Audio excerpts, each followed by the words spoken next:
Malakas ang bagyo dito sa Taiwan.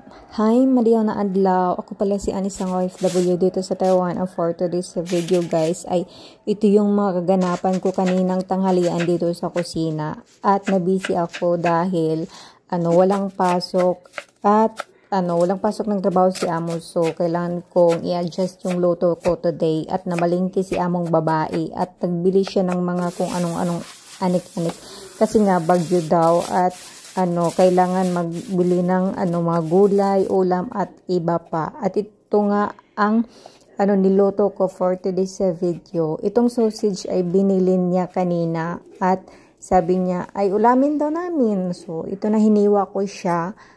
Iwan ko yung isa dito, parang iwan kong tawag siya basta yung isa is sausage. And then itong hipon ay pag nagluluto talaga ako is nilinisan ko talaga siya at para matanggal yung bituka, iwan ko yung sa likod. And then, itong repolyo. So, ang ginawa ko dito is, tinimplahan ko itong, hipon ng asin, paminta at MSG. Tapos, itong itlog dito, may itlog ako dito kasi nga, bumili siya ng itlog ay nabasag yung dalawa. So, magluto na lang ako ng sabaw.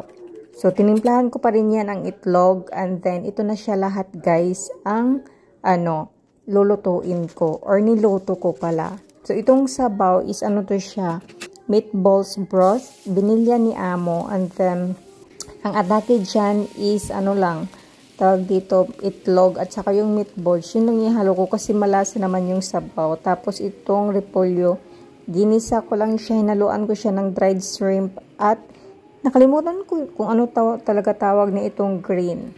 So, tinimplahan ko dito ang sabaw, tapos nilagay ko na yung mga balls and then sinunod ko dito yung itlog dahil sobrang guys, mabilis lang takang luto dito in less than 2 minutes siguro luto na tong sabaw na to. And then tsara, ito na siya, diba? Sabaw na at masarap yan. And then itong tawag dito, itong repolyo ay yan, yung green na yan. Hindi ko alam kung ano yan pero masarap naman yan at madali ang luto lang din kasi pag ma-overcook matigas siya.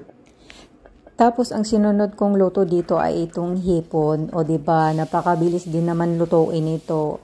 At, ginisa ko na nga siya. Tapos, naghalo pala ako dito ng rice wine, guys. Kasi, pampawala yan ng lansa. Aside sa yung, tawag dito, yung luya. Tapos, niluto ko lang siya in less than 3 minutes. Kasi, madali lang naman. Pag medyo konti na yung sabaw ng rice wine, is ito, pwede na din. Madali ang luto lang din to sa basil leaves kasi pangit din to pag ma-overcook, diba? Napakadaling lutuin lang itong niluto ko for today's video, kaya napa-video ako. At ito na lahat guys, yung ulam namin ng tanghalian. Kaya tara, kain po tayo.